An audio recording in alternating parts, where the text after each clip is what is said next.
let's talk about Unit 4. This is how far we got in class. Just talking about reaction diagrams, which we've already seen a bunch of, but just kind of clarifying how to draw them and what the different heights mean. And this will continue to be a huge thing moving forward. I don't know if I've mentioned it before yet, but I am gonna we're just gonna go straight into Unit 6 after we finish this unit. They're both pretty closely related, I think, so I think that makes a lot of sense. And then we'll have a joint test on them the week after next. So yeah, just to clarify, so this will continue to be a thing, and you're not going to be tested on it before we see their full utility.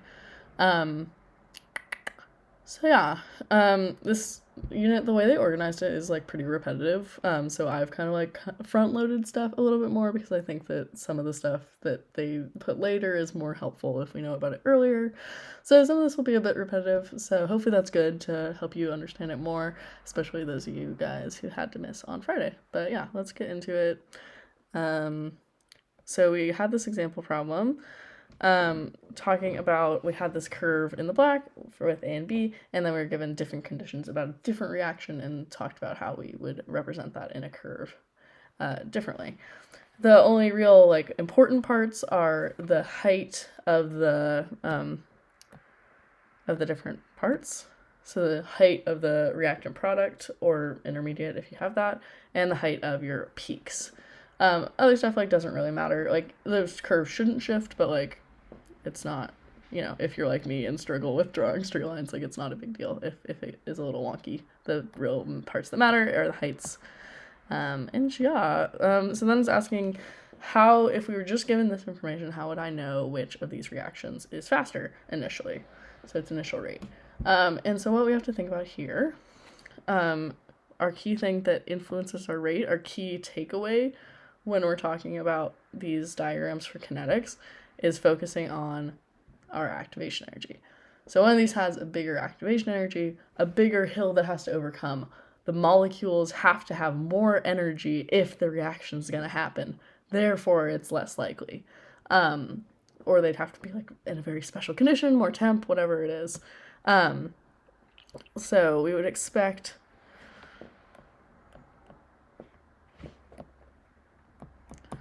reaction A plus B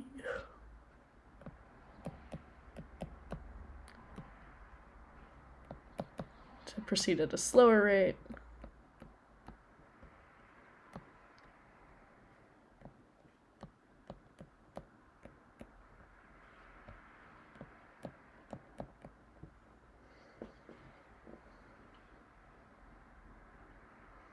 Because it has a higher activation energy.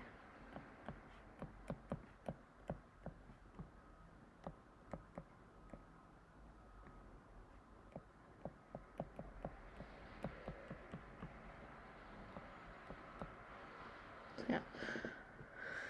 Cool. All right. What can affect K? So, if there was a question where it's these conditions changed, how did K change? That kind of question. Just want to clarify. So let's look at a rate law. I feel representing it like this might be a helpful way to see that. So a rate law might look something like that, right? Rate is equal to K times concentration. So if we messed with concentration, let's say I put more A in the reaction, K would not be affected because concentration is already contained right here. So K is not going to be affected. It's not going to affect our K. It might influence the rate depending on the order, but it will not influence our K. Because if both of them changed, then it'd be a mess, right? How would you tell how much it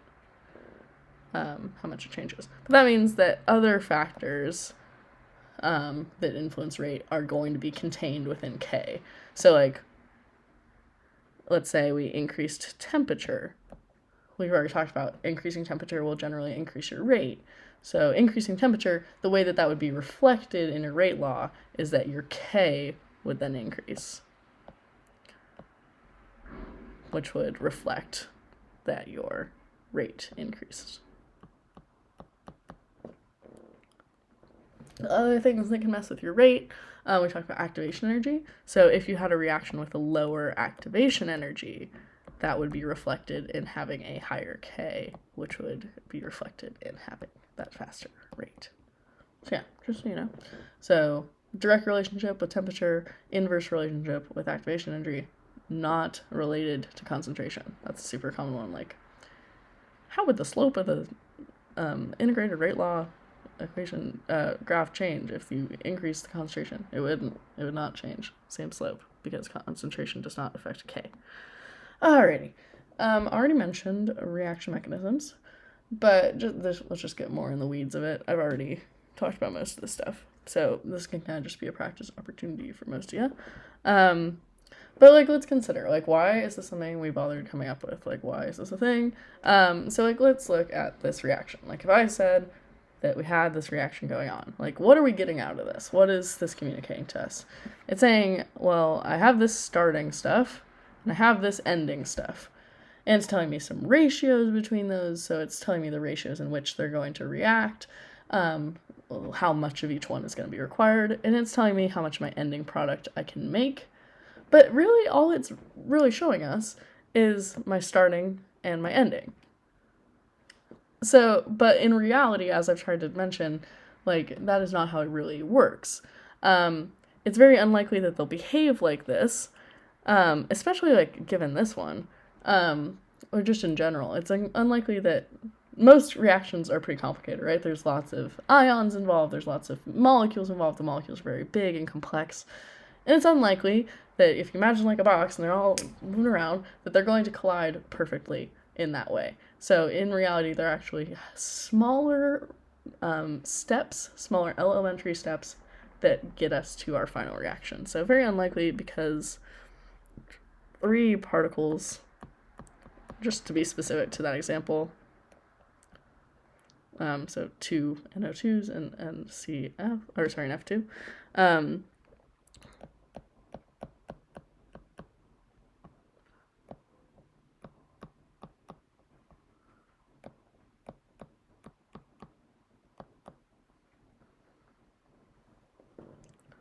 So colliding at once with their perfect orientation, with enough energy, very unlikely.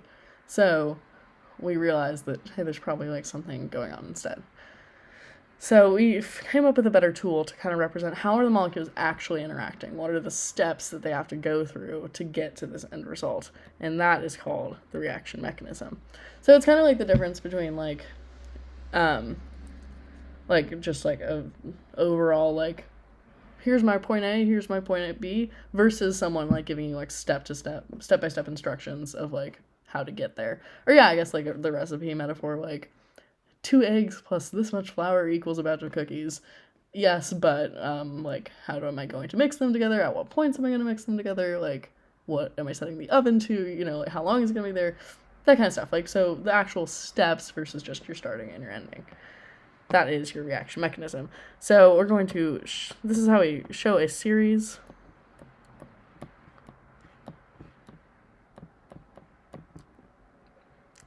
of proposed elementary steps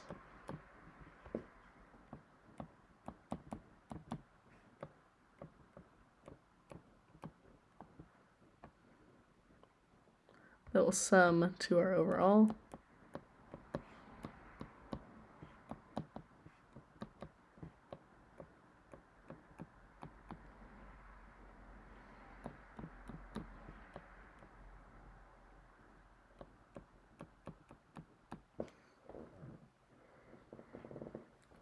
So yeah, so elementary steps. And again, elementary steps, I'll write this down in a sec, but we're talking about like representing the actual particles that are representing at a given moment. So the in-between steps that are getting us to that overall. So like, let's look at this. We've already talked about this in class, so if you want to pause, try this as an example, please go ahead. But it is very much just like, just imagine it as summing it up, like cancel stuff out and add it up on both sides of the arrows. So your overall And I'm just going to keep track of my things I cancel out on the side. So look for things on both sides of the arrow. And maybe you notice this thing. CLO is an intermediate.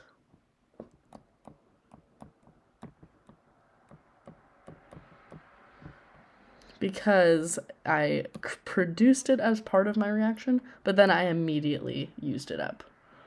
A note about that, just so I don't forget to say it later. The thing about intermediates is you're making them and then you're immediately using them up. So they like only exist for like a second, and their concentration is super hard to determine, and it's going to be super low over the course of the reaction because it's just getting used up again. So just a note about those. They're not like a very reliable species. You might notice also there's this thing that gets canceled out. This. So chlorine, just Cl, cursed non-diatomic chlorine, something called a catalyst. So the difference between the two, or at least between recognizing the two, is that an intermediate gets produced and then used up. A catalyst was present at the beginning and then gets reproduced at the end. So it helps us along, it helps us get started at the beginning, but then we end up just like spitting it back out. We didn't actually use it up. A catalyst. Okay, so crossed out the things on opposite sides of the arrows, and then we get our overall just by adding that up. So we have O3 plus O goes to form 2O2. Do that. So it's just like showing the steps of what happens, and then by realizing the stuff that gets used up or created, we can figure out what our overall actually is. Just a note, as we've begun to realize, there's different rules about our elementary steps versus our overalls, and we're gonna get more into that in a sec. So it's important to be able to like tell the difference, like when is this an elementary step, when am I allowed to do the rules for elementary steps versus when is it an overall. So it's pretty straightforward, but just so we're super clear, it's an elementary step if it says it's a step. If it's in like a list like this, that's an elementary step. It might not say elementary, but even if it doesn't, like that's what we're talking about. Or they could give you like let's say they only gave you like this part and they did not say the steps, they did not say that it was part of a mechanism, or they did not show you the rest of this thing. They would have to mention in the question that it's an elementary step. So if you see that it's specifically an elementary step, then you can apply the rules that we're going to talk about. So rate laws. So why these things are so dope is that what we're actually representing with our elementary steps is the actual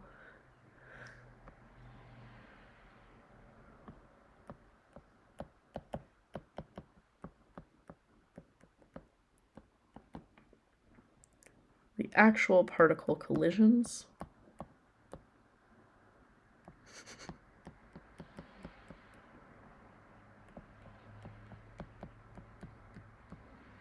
that are happening at a given moment. So we can't use our equation to get the rate law of an overall reaction, because in reality, this isn't the actual reaction that's happening, most likely. Like there's not actually two NO2s colliding and a F2 colliding. There's more going on. So we can't use it for an overall just to find the rate law. We can't just look at like, oh, there's 2 moles of this and 2 moles of that in the second order. No. But because it's an elementary step, we're actually breaking it down as far as we can. It cannot be broken down further.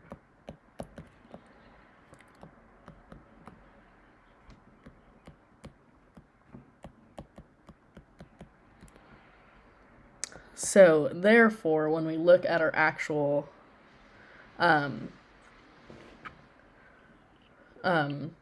like our actual balanced equation, our one for the elementary step, that means that if it must actually represent those collisions, the collisions must actually be related to the rate law.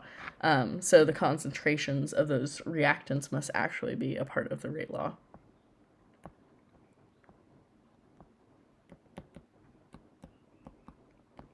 So if it is a reactant in an elementary step, it must be a part of the rate law because it must actually be needed for that collision. It must be a part of the rate. The rate of how fast the reaction goes must actually be dependent on that being present because it needs to be there for an elementary step versus maybe it's not as important in the overall because it was just used up in a certain way, or maybe it was relying on something else. That's what we're getting at. But let's just look at some examples. The real utility is that if it's an elementary step, you can easily make the rate law from stoichiometry.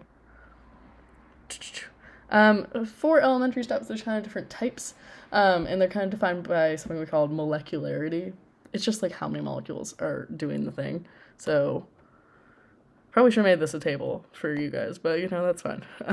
So like let's say I had A, and A just spontaneously becomes P. That is one reactant becoming the products, and our special word for that is unimolecular.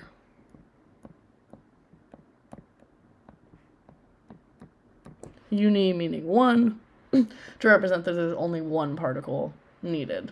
So it's just not even have to collide with anything, it's just spontaneously decomposing. And so then looking back at your equation, it's A to P. So the rate law would then be concentration of A. Now, just to be super duper clear, because this will matter a lot in a sec, just to be clear, only reactants get to be in the rate law. P is not a part of the rate law because it's not a reactant. The rate can't be limited by the product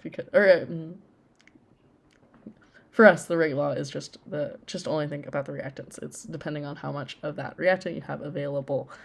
Okay. What if I had, oh my god, okay, A plus B going to become P. There are 2 particles that need to collide, and our word for that is bimolecular. 2 molecules need to collide. And so again, elementary step, so we can just make the rate law based on the stoichiometry rate.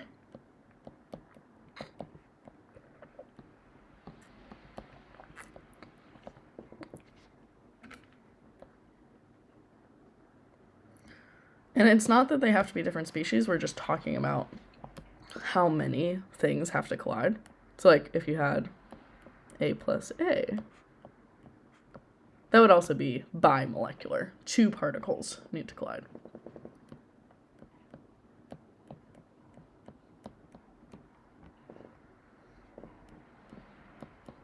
So if it's bimolecular, by definition, you're going to have a second order overall reaction. Reminder that the order of the reaction is the sum of the orders. So second order here and nothing else. Second order overall. First order, second order overall. Okay. Or like, let's say we had like, I don't know, A plus B goes to form P. That would be called termolecular. Now, the thing is that these are super rare.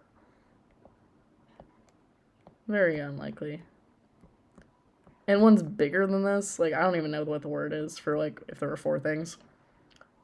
Not gonna happen. So, I'll order it for you in a second, but, like, very unlikely. You would have to be really sure that would, like, the way we come up with the mechanisms is, like, we propose them, and so we try to, like, figure out, like, oh, like, wait, I think these are reasonable steps, and then we run a bunch of reactions and, like, experiments and get data from them and make sure it matches to our proposed mechanism. So we'd have to have, like, very robust data to support a termolecular happening, just because it's, like, so unlikely. Like, we're not just gonna, like, propose those out of nowhere. But just to make sure we're clear, our rate law for that one would be, I don't even remember what I wrote. Two A's? Two B's. Okay. Oop. So your rate would be that.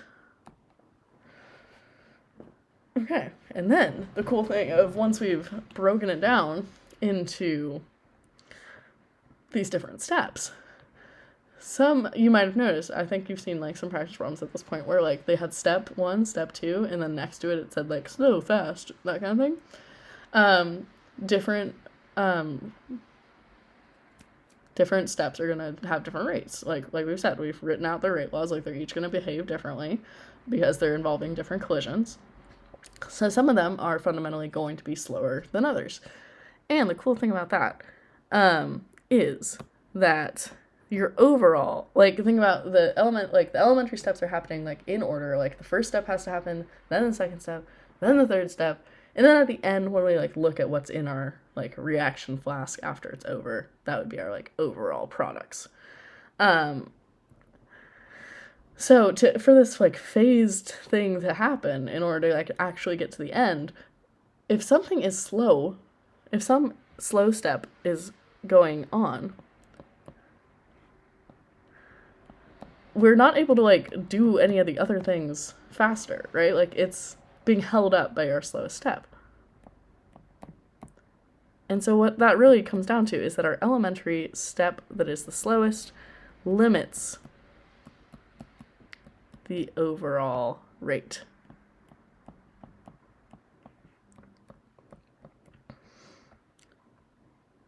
So like think of being like stuck in traffic. Like if there's only one lane and like I need to like get where I'm going and make my products, I can't do that if there's someone like being really slow right in front of me. It's going to be limited by that. So that means, so just to be super clear, we cannot go faster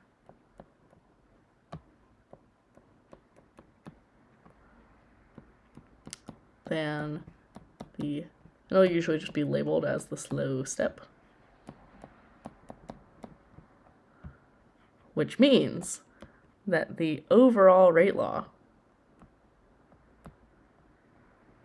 is going to be the same as the rate law of the slow step.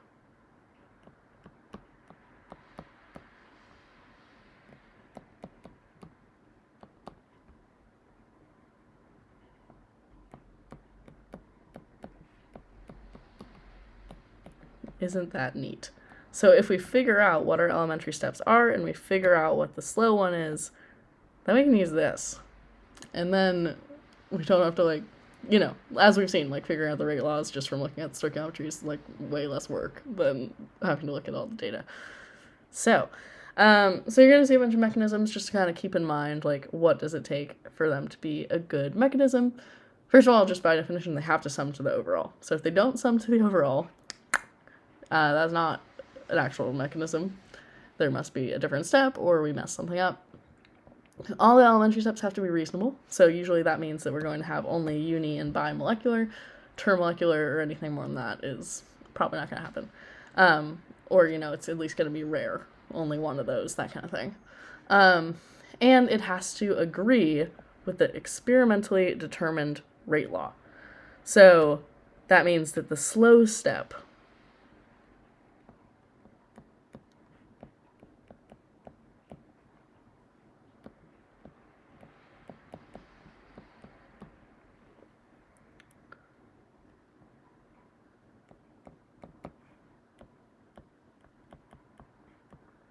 okay, so whatever your slow step is, and you're saying that's your slow step, when you do your little, you know, you're just your little stoichiometry thing of being like rate is K, and then whatever your reactants are for your slow step, that must actually match up to the data we're seeing.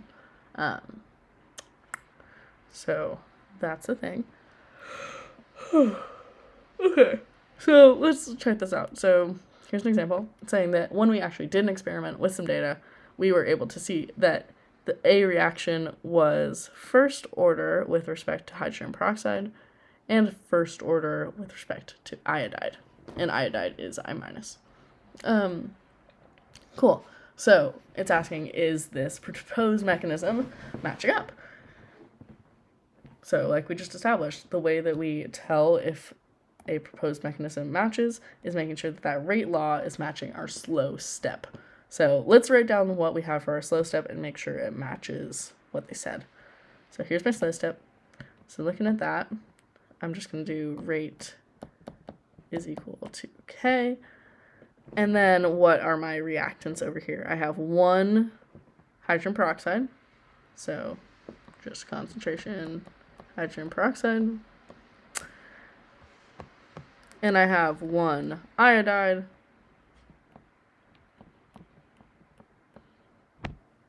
Heck yeah. So we got a rate law in which it is first order with respect to hydrogen peroxide. Bingo. And I have a rate law which is first order with respect to iodide. Cool. So yes, this mechanism is supported by the experimental results. Okay. Now, it's algebra time, baby. Let's look at this. So we just established the slow step is the rate determining step. So let's look at this one.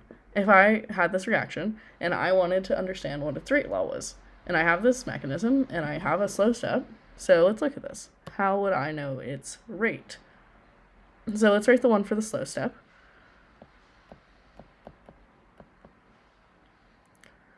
And it's K of this guy. And first order with respect to this. Cool. So that is the rate law of the slow step. So is that representing the rate law overall?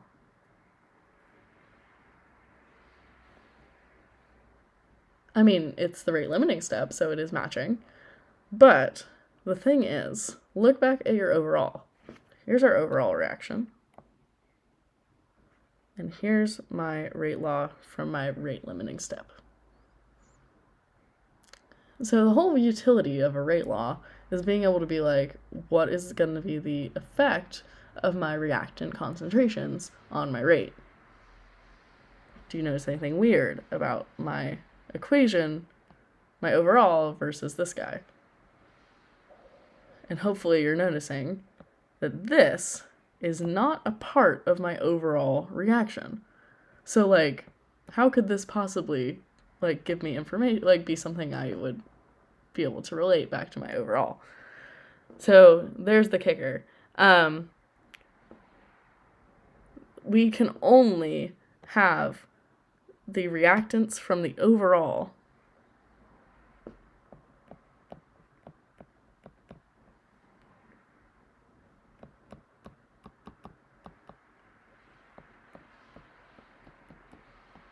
and occasionally catalysts, but usually just the reactants from the overall.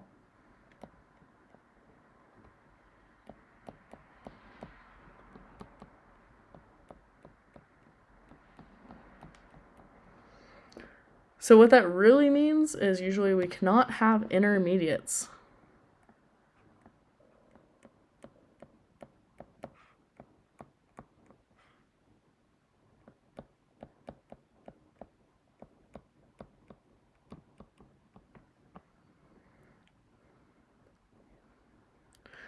Because like even if we were just wanting to use this as our overall, like I mentioned, an intermediate by definition, we're making it and then we're using it up. It's so hard to measure their concentration, and it's like so low and so variable. It's just not something that like has very much utility for us, because like it's not something we can measure, so it's not like serving much of a purpose. It's not telling me much about this reaction. So because it's near impossible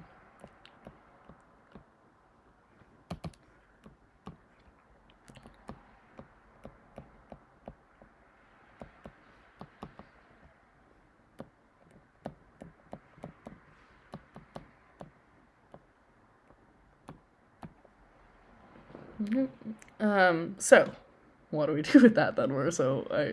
I just learned this handy trick that the slow step is my rate, and then it doesn't work. So what do? We came up with something called the steady state approximation. And this is a tool that we use to replace our intermediate.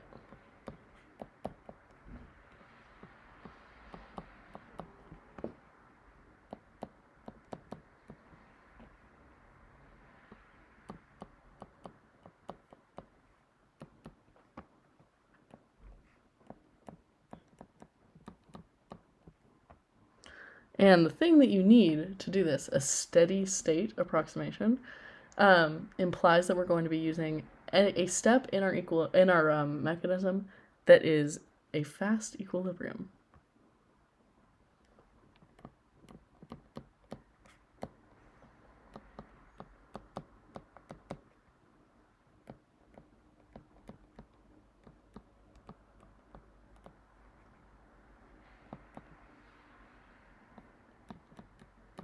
A fast equilibrium step.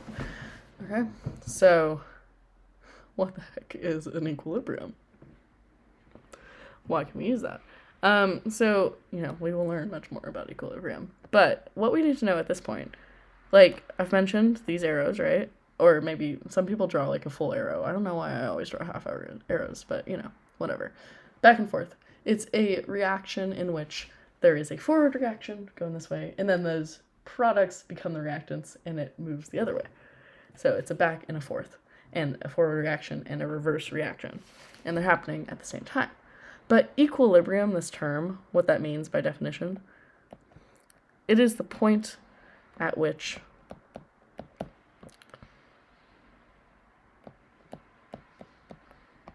the forward reaction is going at the exact same rate as the reverse reaction.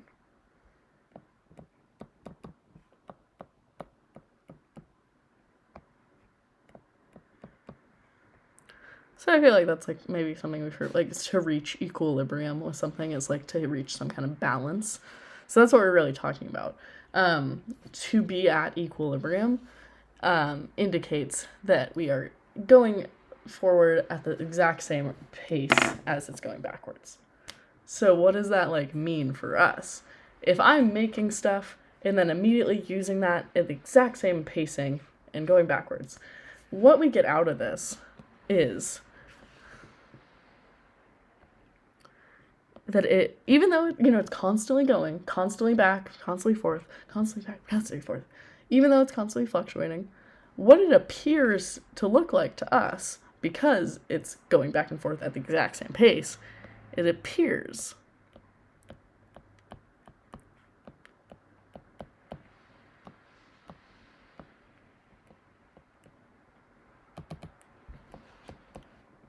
that the concentrations of everything is just staying the same.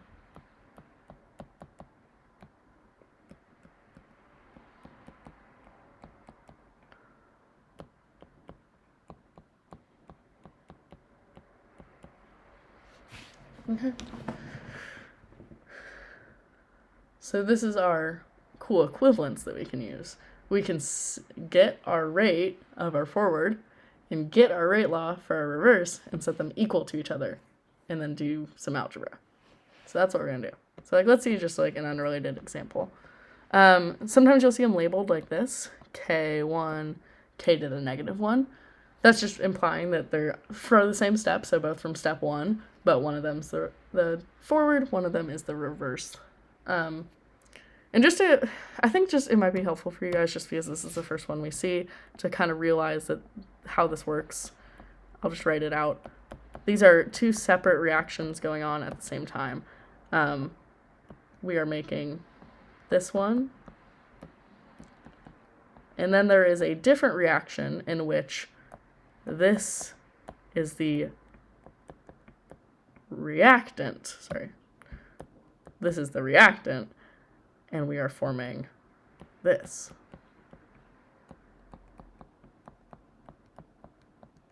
Okay? So we combine them into this little picture because it's much easier to look at, where we're going.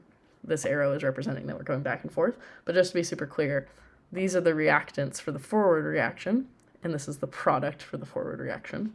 Once it reverses, this is the reactant for the reverse reaction. These are the products for the reverse reaction. So just in case you kind of think about that kind of brain gymnastics you might have to do of understanding these guys. So just off to the side, I'm going to write my rates for this. And I'll just draw them separate just this time so we can see them. And this is an elementary step. I probably should have been more explicit, but if this was part of an actual reaction mechanism, you would recognize that, or the question would say explicitly, this is an elementary step. I am explicitly telling you this is an elementary step. So because it is an elementary step, we can use our stoichiometry to get our rate laws. So the rate of the forward reaction. And this is kind of optional. In more advanced stuff, we like to keep track of our Ks. I am probably going to default to doing that, but I don't want it to freak you out. Like, once we do the math, you'll see they kind of like condense into one thing. So, yeah, you'll see it later. But I'm going to label my Ks as separate just so it's clear to me, like, oh, this is my forward one, this is my reverse one. But don't freak out too much, like they're just representing this. The rate constants for the different things. So if I want to do my forward reaction, I have to think about my reactants for my forward reaction. And using my stoichiometry, that would mean that my rate is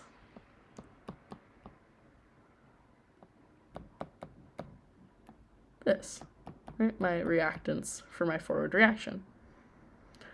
And then if I wanted to do my reverse reaction, can't think of a shortened way of writing that. It's fine. Do first. Just write it out. I'm just gonna write my inverse K, just so I'm clear that that's my reverse reaction. And now here's the part that people get mixed up on. We're going to use our reactants from the reverse reaction. This. So the reverse reaction, we're now going the other way, so you want to make sure you're using this in your rate law. Okay, and then because they're in equilibrium with each other, which I'm telling you, they are in equilibrium with each other, we can set them equal. So K1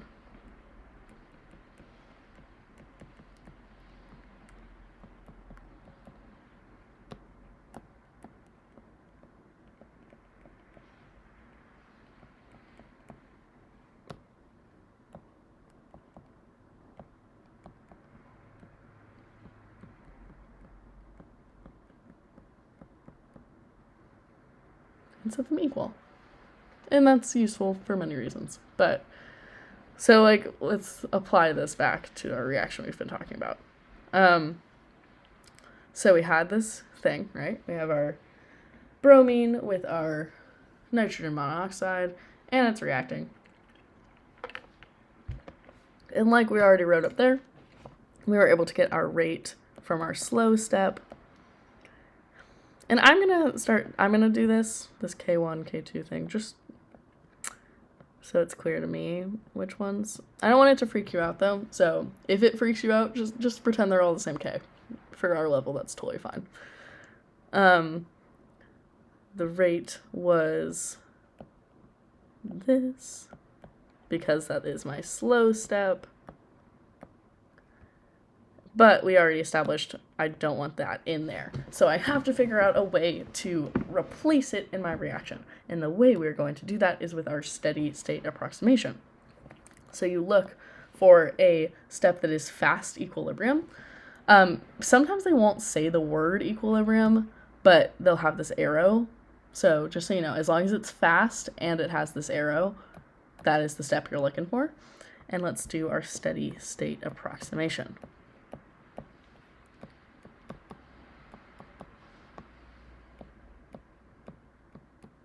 So finding a fast equilibrium step and knowing that means that the forward reaction is the same rate as the reverse reaction. So I'm just going to set those equal to each other. My forward reaction would be K1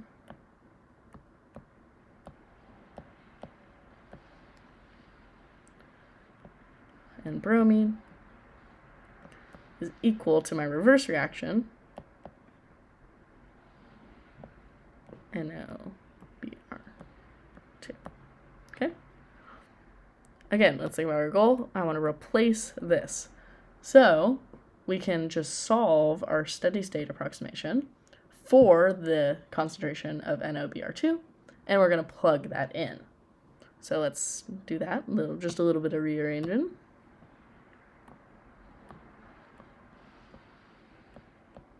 And I tend to just keep my K's together and keep my concentrations together, just a personal preference. So I'm just going to do that. If you want to put it all over K, that's fine too.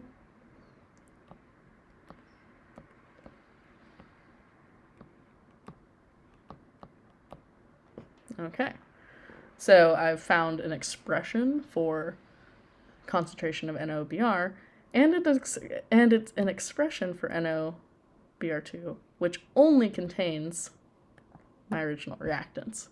So it's fixing that problem. There's no longer going to be any intermediates. So I'm going to take this and plug it in over here. So now my rate is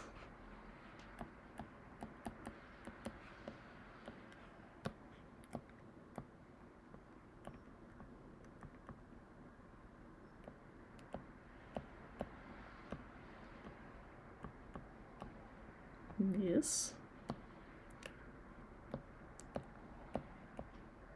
All right, and again, don't let the K's freak you out. I'm choosing to write them like that just to keep track of them. And like occasionally they'll ask you about them. But if it freaks you out, just imagine they're all 1K. Because what we're going to really do is that, here, I'll just write it out first. Rate is equal to K2, K1, K inverse. And then multiplying these together, I now have this squared and a BR2.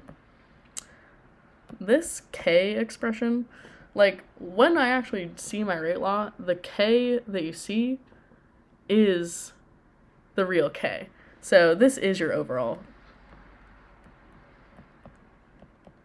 K. So when we see K with no subscript, that's like the reality of like what it represents. It's representing a product of all these different K's of all our substeps.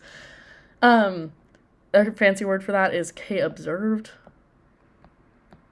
K observed. So what we think our K actually is based on these different steps.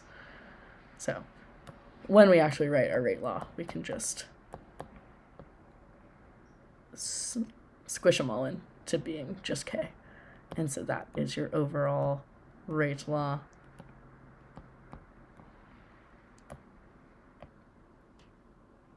Yay! Yeah, not too bad, just a bit of algebra. It's a little tedious and like sounds weird when you see, it's a bunch of variables, so you're like, what does this mean? What are all these letters? But it's not too bad. It's not too bad. So let's see another example.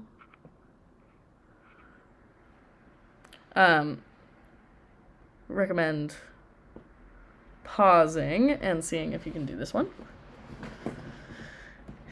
And once you pause and come back, welcome back, and I'll show you how to do it. So it's asking if it matches the stoichiometry of the overall. So I want to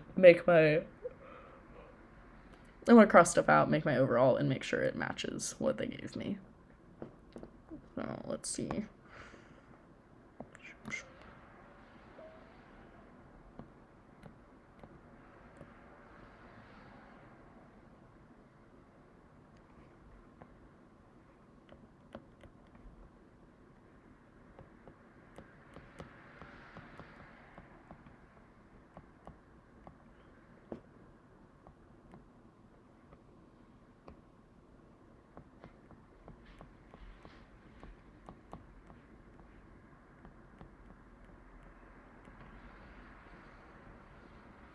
Neat. And that does match my overall.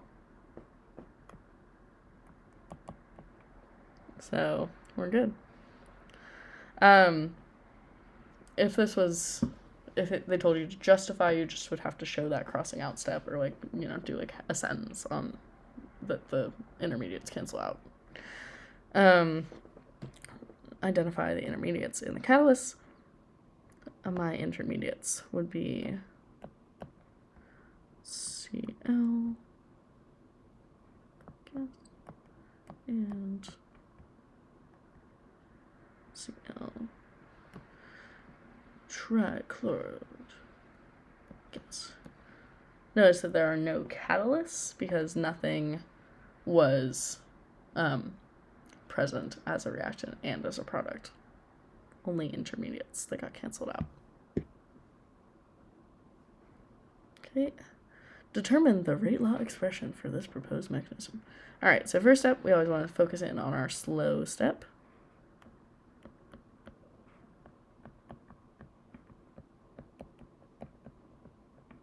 So do that first. So if I look back at my slow step, the rate is going to be equal to K.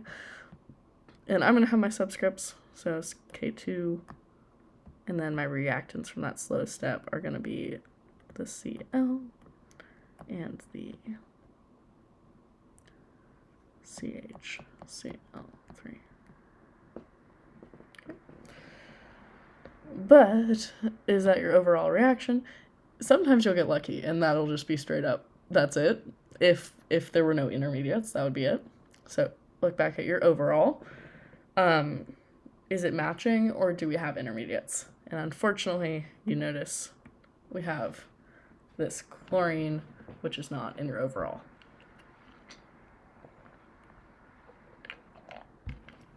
And that intermediate chlorine has to be canceled out. So what we're going to do is our steady state approximation.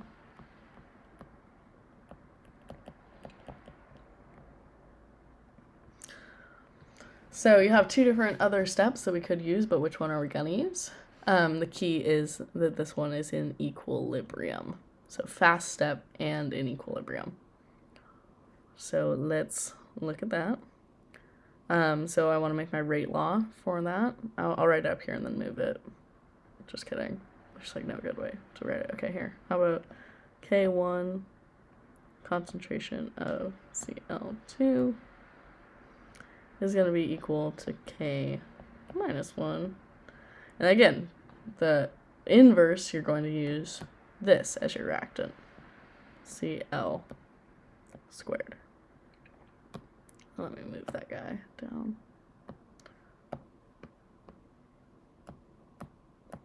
Okay, and our goal is to be able to replace this in our reaction. So let's solve for this. So do the easy part first. Let's get our K over. Okay, and then you have the squared. So inverse of a square, square root. I'm going to write that as that just because it's easier. If we're focusing on like the way you write these is as orders, right? So as exponents. So it makes more sense to just, it'll be more clear if we're trying to understand the orders if you have it as an exponent. So I'm going to do my 1/2, which will cancel my square. And so then I get this raised to the 1/2.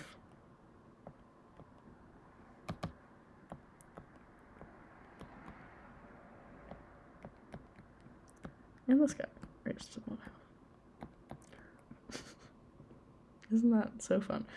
So yeah, that's it. I know it looks weird, but that's it. That is the right answer. And then you plug that in here.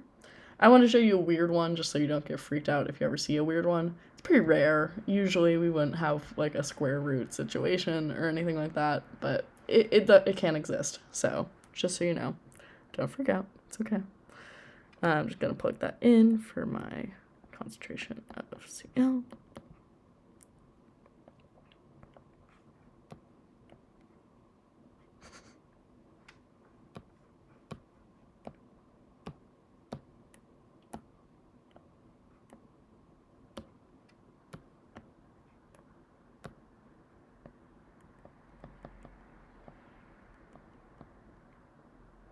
So yeah, just simplify this. All we would have is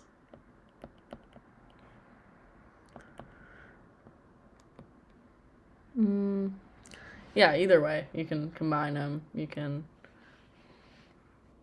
here, I'll just rewrite it.